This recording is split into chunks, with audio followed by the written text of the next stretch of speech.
Bienvenue sur le plateau d'Origine Horse, magazine hebdomadaire consacré à l'équitation, au cheval, aux passionnés. Trois reportages cette semaine. Un premier reportage consacré à l'équitation western. Nous découvrirons dans un second reportage Kevin, qui est voltigeur, cascadeur. Vous verrez ça, c'est impressionnant.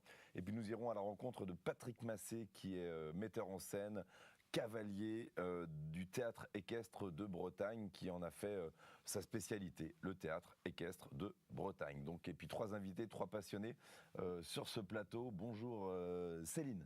Bonjour. Vous avez une formation de soigneur. Ah, c'est ça, soigneur d'équidés.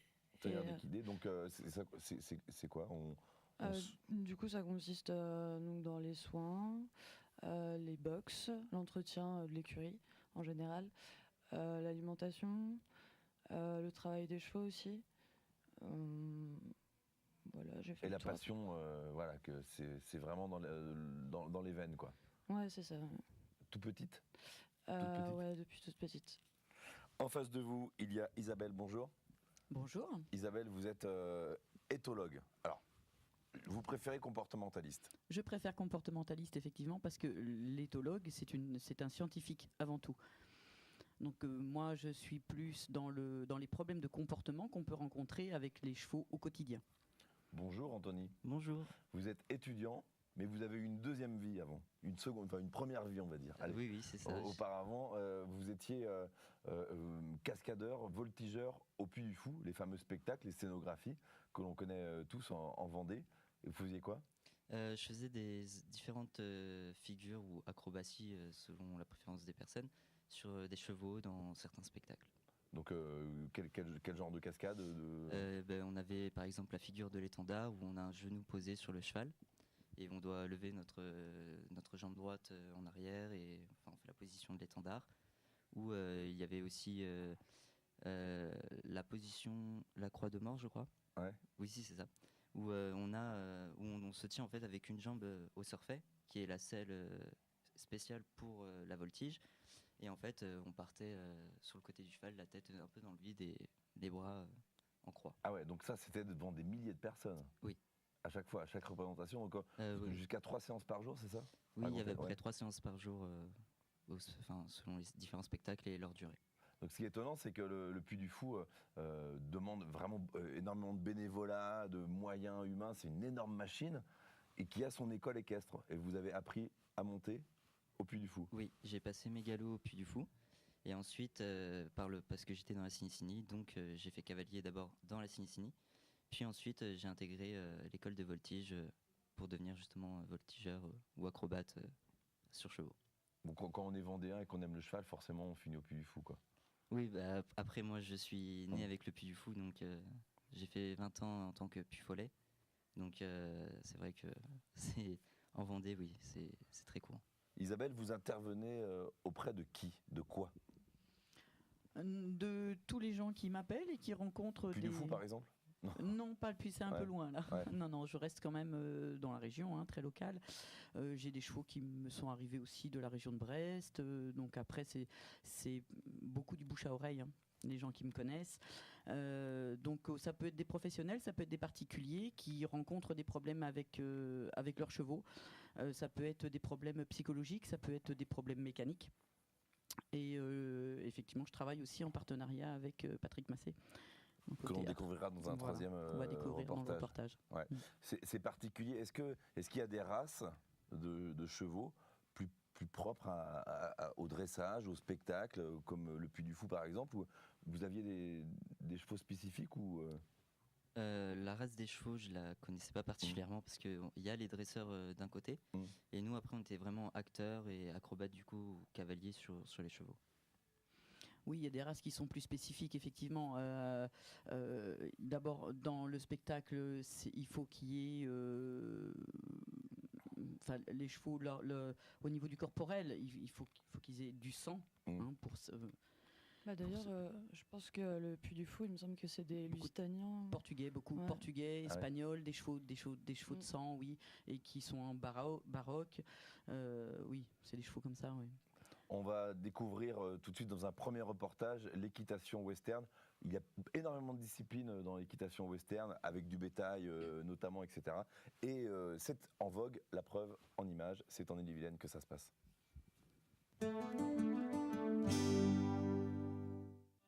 Installée dans son haras Easy Horse en Ille-et-Vilaine, Pauline Joulot est une spécialiste de l'équitation western.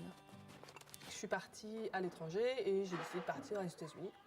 Alors au départ, je partais un peu pour voir autre chose dans le milieu équin et je suis tombée dans une écurie de Quarter Horse et donc dans le Michigan, mais pas forcément dans le pays Texas où on peut avoir l'idée ou du ranch. Ce que j'ai apprécié le plus, c'est ça, l'éducation qu'ils mettent sur leurs chevaux. Et j'ai vu comment ils faisaient leur débourrage et le travail des chevaux. Et je me suis dit, bah oui, là, ils ont raison, il y a quelque chose d'intéressant là-dessus.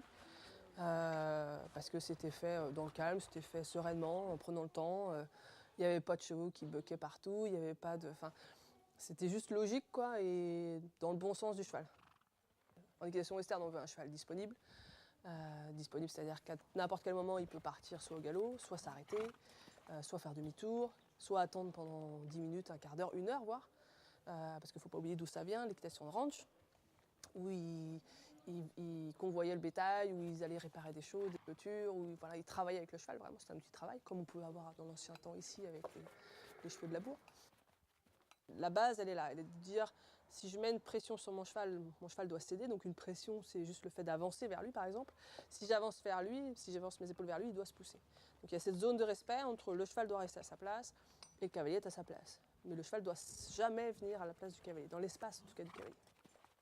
La base, c'est de comprendre un petit peu comment les chevaux fonctionnent entre eux pour fonctionner, nous, avec eux. C'est-à-dire qu'on n'impose pas notre façon, nous, humaines, de passer. Si ton cheval doit passer là, bah, je force, etc. On va plus réfléchir et puis réfléchir un peu comme un cheval. Et c'est de se dire, ok, je vais prendre un peu plus de temps, mais je vais lui faire comprendre ce que je veux. À quelques kilomètres de là, Pascal Barbeau, ancien agriculteur, s'est spécialisé dans l'éducation des chevaux pour le travail de ranch aux écuries de la Maisonneuve. Les chevaux de ranch, ils sont peut-être un peu plus grands que les chevaux de reining, une morphologie bien adaptée pour parcourir des longues distances et surtout des chevaux résistants. Il y a toutes les disciplines bétail, donc la plus connue c'est le cutting. Donc le cutting, c'est séparer une vache d'un troupeau et l'empêcher de rejoindre ses copines, donc avec l'aide de 4 cavaliers. Donc là, ce que je vais faire, je vais simplement essayer de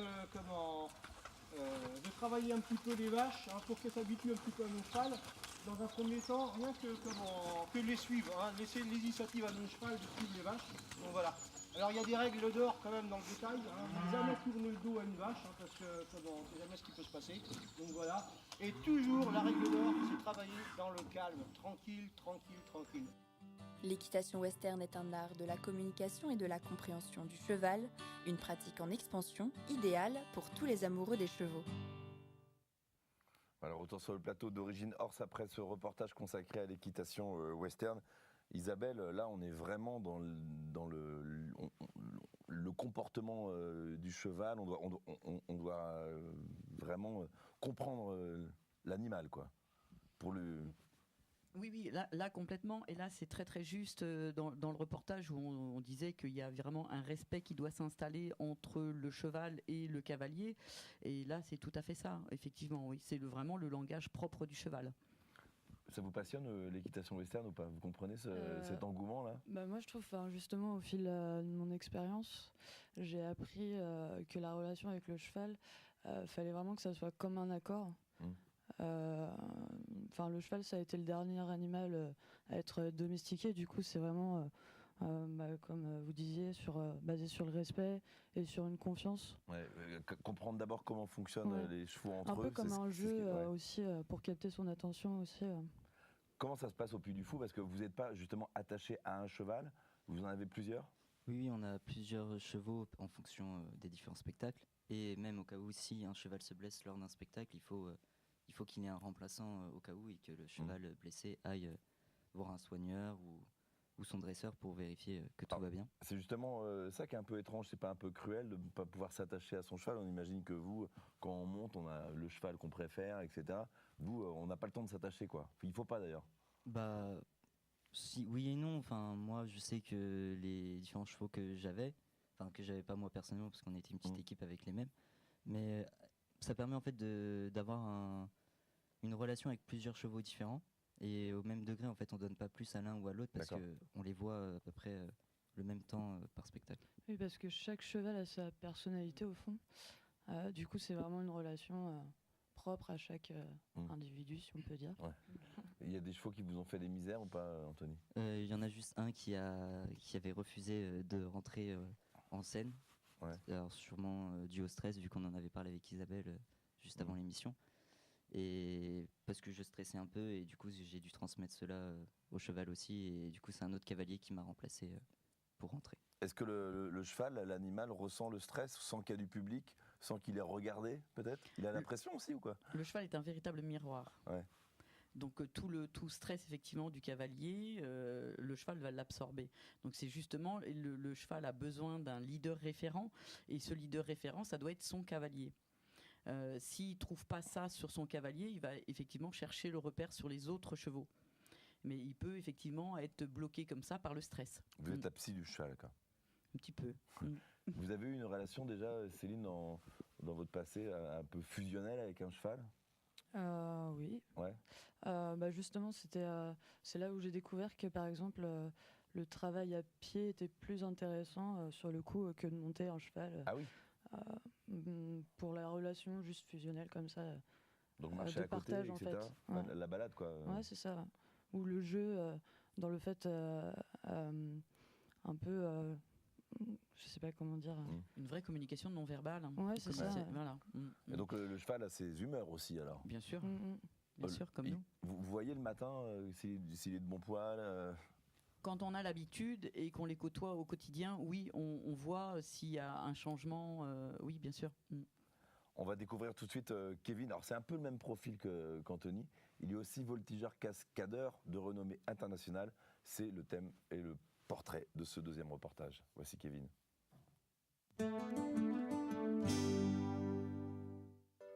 Éric, en Loire-Atlantique. C'est ici, dans ce domaine équestre typé espagnol, que vit Kevin Ferreira. Âgé de 22 ans, funambule, acrobate, cavalier, le jeune voltigeur est un peu tout cela à la fois. Moi, je pratique la voltige depuis l'âge de 7 ans. J'ai commencé très jeune, jusqu'à maintenant. Donc, j'ai été dans plusieurs troupes, j'ai fait des gros galas. Aujourd'hui, c'est plus une voltige barbare, on ne réfléchit pas, c'est vraiment je pense que chaque geste fait la différence. Et moi, j'adore cette sensation, c'est une sensation, j'ai l'impression de voler et tout ça. Et après, en spectacle, c'est de l'adrénaline, parce que mes chevaux, je les envoie plus fort, il faut que ça aille vite pour impressionner les gens et tout ça. Du coup, c'est de l'adrénaline. S'exprimer avec la complicité du cheval, c'est ce qu'a choisi Kevin pour son plus grand plaisir. Je m'entraîne sur plusieurs chevaux, je me force pas à être habitué à qu'un seul cheval. Kevin, il fait des vire-tournes en fait. Il peut faire des poiriers à cheval aussi. C'est les jambes en l'air et puis il se tient à la selle. Il passe sous le ventre, donc il part d'un côté et puis il revient de l'autre. Comme il passe sous l'encolure. Il y a beaucoup de figures. Il a beaucoup de potentiel surtout et il a beaucoup de figures sous la main.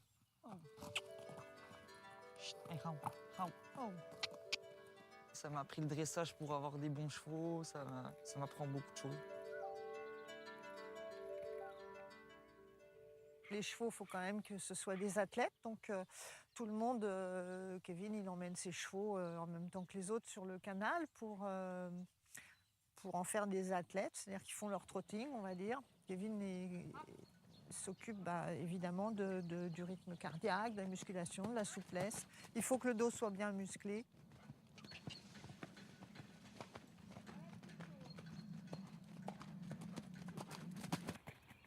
Pour réussir dans cette discipline exigeante, quelques qualités sont indispensables.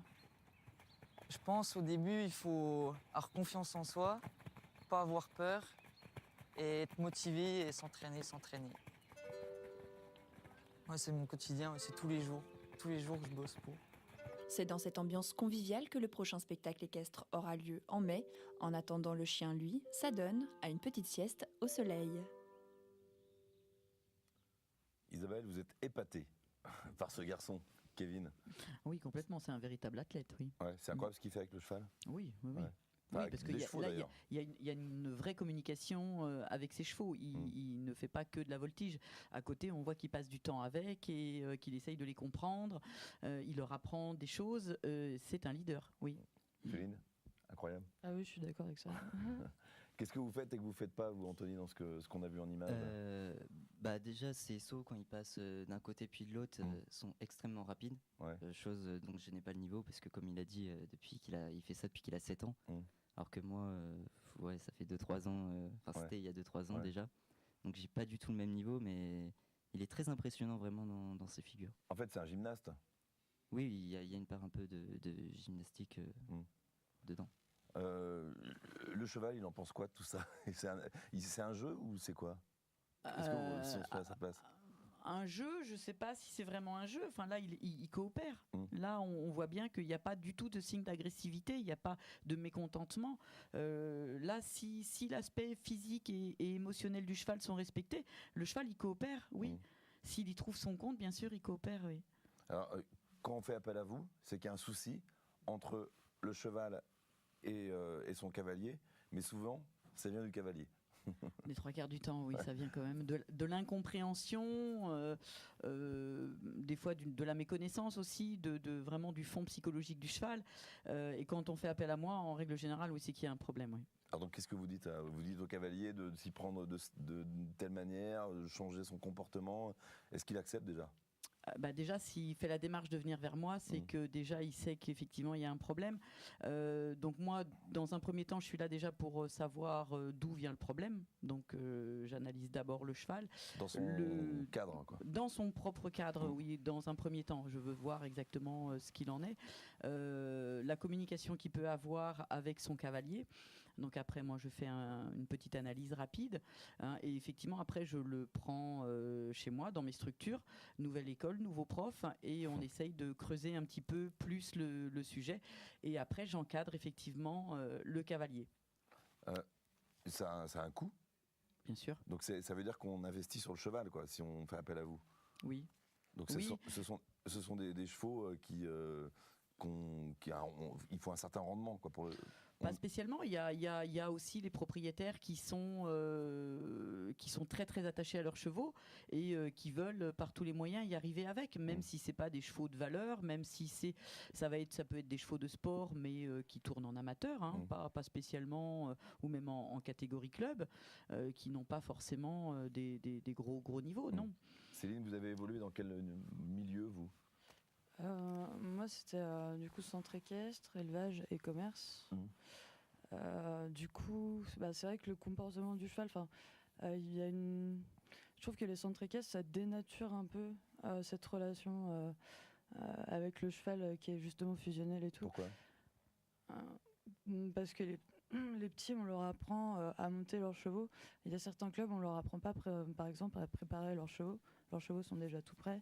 Ah oui, parce que ça, c'est vrai que il y a une petite demi-heure avant où il y a voilà, du boulot, quoi. Ouais. Du coup, je trouve que ça enlève un peu ce côté-là de la relation avec le cheval. Enfin, les gens arrivent pour faire leur cours et puis ils repartent et ça s'arrête là, quoi. Ça fait maintenant une petite année ou 2 ans que vous avez quitté le Puy du Fou pour les études. Hein, Oui, bien sûr. Ça vous manque, Anthony? Un petit peu, oui. C'est vrai que quand je l'ai revu monter, là, ça m'a rappelé des bons souvenirs dans les acrobaties que je pouvais faire ou autre. Isabelle, vous évoquiez tout à l'heure votre travail, votre collaboration avec Patrick Massé, qui est un fabuleux metteur en scène, qui s'est spécialisé déjà il y a des années dans le théâtre équestre de Bretagne. Le voici en reportage.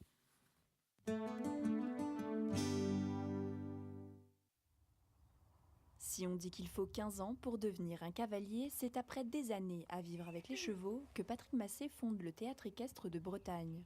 Aujourd'hui, c'est Lily et son partenaire qui vont répéter pour le prochain spectacle.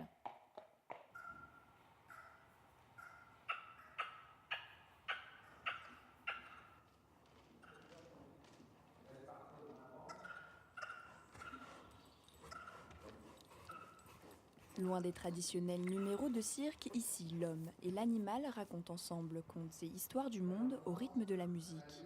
Pendant que Lily finit ses diagonales, nous rencontrons le directeur du théâtre. Le travail que je mets sur les chevaux, c'est toujours une préparation pour développer l'expression corporelle du cheval. C'est ce qui m'intéresse. C'est pour cela qu'ici, il y a des races très différentes. Je veux dire que j'ai des chevaux ibériques, portugais, espagnols, mais il y a aussi des arabes, il y a des selles français. C'est ce qui m'intéresse parce que chaque race de cheval va apporter une expression corporelle différente. Il y a énormément de différences entre les chevaux, comme il y a énormément de différences entre les gens, et que c'est la richesse. La richesse, elle est là, elle est dans cette différence. Et si on est attentif et si on est ouvert aux chevaux, eh bien, on va prendre le meilleur. Et bien sûr, on prend le meilleur et on essaye de restituer le meilleur, quoi. L'énergie du cheval, on va lui demander à un moment T. Ça veut dire que, par exemple, un cheval que l'on cabre, il va falloir qu'il développe son énergie sur un cabré, mais il ne va pas falloir pour autant qu'il reste dans cette énergie. Parce que la scène d'après, on va peut-être lui demander d'être très calme. Donc, je travaille les chevaux à l'entraînement sur cette capacité qu'ils ont à monter très fort en énergie et à faire ce que j'appelle des lâcher-prises. Et je vais insister pour que le cavalier travaille sur sa propre énergie, parce que les chevaux ressentent énormément l'énergie du cavalier, donc il faut apprendre soi-même à faire des lâcher-prises. Et en compétition, c'est très important, comme en spectacle. Il faut vraiment fusionner avec le cheval. C'est la complicité, c'est connaître l'autre, respecter l'autre, et à partir de ce moment-là, on peut réellement parler de connivence et d'homme de cheval. C'est certainement la notion essentielle à développer, c'est ne pas chercher à maîtriser l'autre, parce qu'il y a, bien sûr, on travaille comme les chevaux, c'est-à-dire que nous sommes le dominant du cheval. Ça, c'est normal, puisque les chevaux fonctionnent comme ça.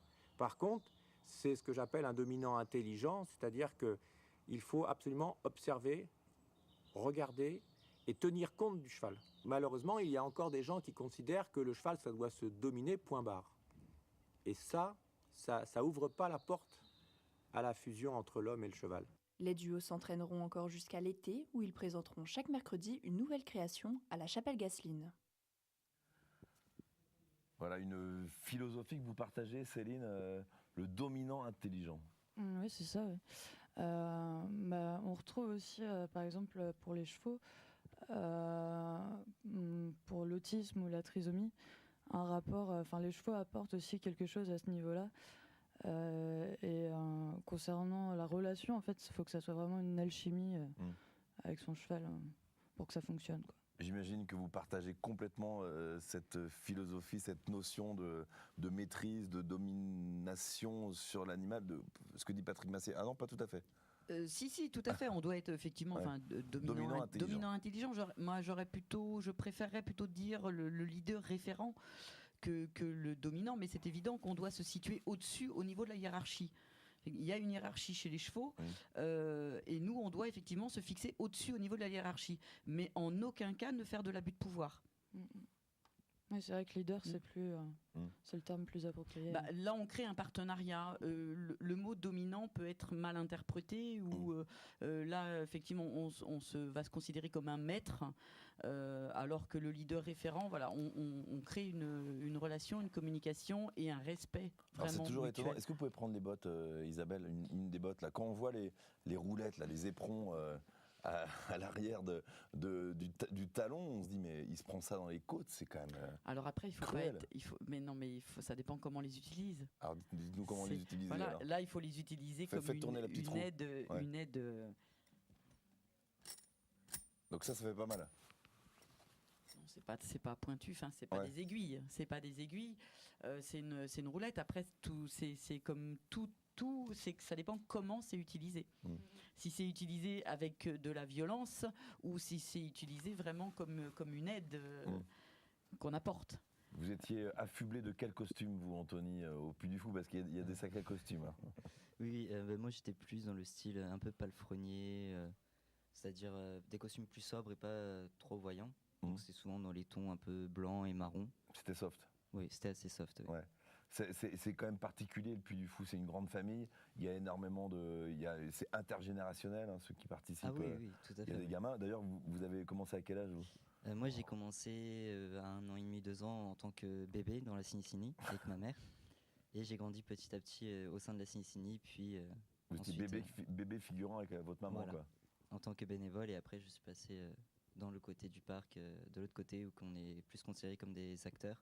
Donc salariés aussi. Oui, voilà, en tant que saisonnier. Il y en a qui font leur métier, qui en font leur boulot au Puy du Fou. Ah ça oui, vous a oui. jamais tenté? Non, parce que je voyais plus ça comme un autre monde dans lequel je pouvais m'échapper un peu de la réalité, parce que le Puy du Fou, c'est vraiment une autre dimension, entre guillemets. On est plus dans les années un peu le mode de vie médiéval ou gallo-romain, en fonction des endroits où on va aller dedans. Et du coup, ça apporte une sorte de bien-être aussi, de pouvoir sortir un peu du monde tel qu'il est. Vous y retournerez un jour? Oui. À la retraite là. Oui, sûrement, mais oui, je vais y retourner. Bénévole au Puy du Fou. Céline, Céline, vous avez envie d'en faire votre métier, d'en vivre de cette passion du cheval? Est-ce que c'est possible d'ailleurs? En vivre, c'est compliqué. Hein. Ouais, pourquoi? Que ça soit au niveau de l'élevage, il n'y a pas vraiment de... Enfin, faut investir sa vie complètement. Et faut pas vraiment faire ça pour l'argent, ça c'est sûr. Ensuite, je pense pas vraiment rester dans le milieu du cheval à proprement parler, parce que j'ai des petits désaccords avec certaines façons de penser, on va dire. Mais sinon, le lien avec le cheval, je compte garder ça quand même à perpétuité. Merci Céline, merci Anthony d'avoir participé à cette émission. Isabelle, pour conclure, est-ce qu'on s'intéressait il y a 20 ans au bien-être du cheval? On a l'impression que c'est un peu récent ce que vous proposez, l'éthologie.